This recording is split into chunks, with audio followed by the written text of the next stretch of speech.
So it's your guys দুলাল আহমেদ আর আজকে আমরা চলে এসেছি আউটডোর শ্যুট করতে আমাদের প্রথম ব্লগ নম্বর 00 দ্য ইন্ট্রোডাকশন।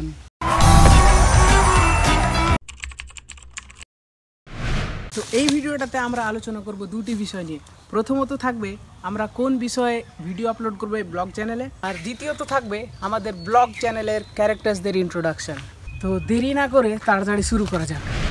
তো প্রথম টপিক ছিল যে আমরা কি বিষয় নিয়ে ভিডিও বানাবো। তো আমাদের ব্লগের বিষয়টা একদম সিম্পল থাকবে, যে আমরা গ্রামে কিভাবে বসবাস করি, কিভাবে থাকি, আমাদের গ্রামের পুরো লাইফস্টাইলটা আমরা আমাদের ব্লগের দ্বারা তুলে ধরবো। তো আপনারা অহরহ দেখে থাকবেন ওই শহরে ব্লগ, কিন্তু আমাদের ব্লগগুলো সম্পূর্ণ আলাদা। মানে কলকাতার যেই লাইফস্টাইল থাকে, বাংলা ক্রিয়েটার্সদের গ্রামের যে লাইফস্টাইল, সেটা আপনারা দেখতে পাবেন। তো শুরু করছি আমাদের ব্লগ চ্যানেলের ক্যারেক্টার ইন্ট্রোডাকশন। ব্লগ চ্যানেলে ক্যারেক্টাররা খুব বড় একটা রোল প্লে করে, কারণ আপনারা অহরহই ব্লগ ভিডিওতে তাদেরই দেখতে পান। তাই জন্য ব্লগ ক্যারেক্টারদের জানা খুবই ইম্পর্টেন্ট। আমরা পরিবারে 7 জন লোক, আমার মা বাবা, আমার ঠাকুমা আর আমরা 4 ভাই বোন, 3টা ভাই আর একটা ছোট বোন। তো তাদেরকে জানা খুবই ইম্পর্টেন্ট, বিশেষ করে আমরা 4 ভাই বোনকে। তো জেনে নিই তারা কি করে, তারা কেমন। তো আমার ছোট ভাই এখানে, তো এটা হচ্ছে আমার ছোট ভাই, এর নাম হচ্ছে নূর হাসান। এ ক্লাস 4-এ পড়ে আর এর রোল হচ্ছে 4।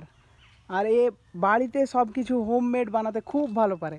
কাগজ দিয়ে ঘড়ি তৈরি করতে বলো, আর নাই ওই মাস্ক, সব কিছু তৈরি করতে পারে। এখানে পেয়েছি আমার মেজো ভাইকে, যে দাঁড়িয়ে আছে, এর নাম হচ্ছে বারিক, পুরো নাম আব্দুল বারিক, ওকে আমরা বারিক বলেই ডাকি। ও ক্লাস 9-এ পড়ে আর ও ক্রিকেট খেলতে খুব ভালো পারে। যাই হোক, আমার ছোট বোনটা এখন নেই এখানে। ছোট বোনের ছবি অবশ্যই আপনাদের দেখিয়ে দেবো, এখানে কোথাও দেখতে পাবেন। তো ও ক্লাসে রোল নাম্বার 1, ও ক্লাস 1-এ পড়ে। ছোট থেকেই পড়াতে খুব ভালো, ও ক্লাসে টপার।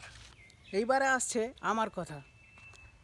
এই চ্যানেলটাতে আপনারা আমারই ভয়েস অহরহই শুনতে পাবেন, আমাকেই দেখতে পাবেন। তো আমাকে জানা ততটাই জরুরি।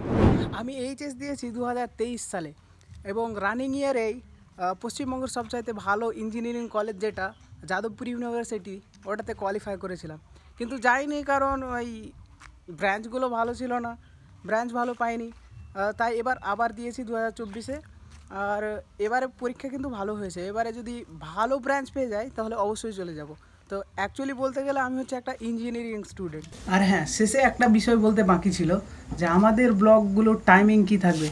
আমাদের ব্লগগুলো প্রত্যেক দিন সকাল 9টাতে আপলোড হয়ে যাবে, আপনারা সকাল সকাল দেখে নেবেন। বাই।